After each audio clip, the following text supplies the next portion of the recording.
CM Revanth Reddy Japan పర్యటన చివరి దశకు చేరుకుంది. వరుసగా ఆ దేశ వ్యాపారవేత్తలతో సమావేశం అవుతూ రాష్ట్రంలో పెట్టుబడులకు ఉన్న అవకాశాలను వివరిస్తున్నారు.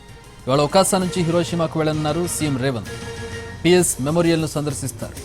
అక్కడే ఉన్న మహాత్మాగాంధీ విగ్రహానికి నివాళులర్పిస్తారు. అనంతరం హిరోషిమాలో వైస్ గవర్నర్, అసెంబ్లీ చైర్మన్తో భేటీ అవుతారు. ఆ తర్వాత భారత్ జపాన్ బిజినెస్ చాప్టర్ ప్రారంభోత్సవ కార్యక్రమంలో పాల్గొంటారు ముఖ్యమంత్రి.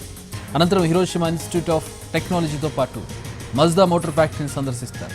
రేపు జపాన్ టూర్ ముగించుకుని హైదరాబాద్ చేరుకుంటారు సీఎం రేవంత్ రెడ్డి.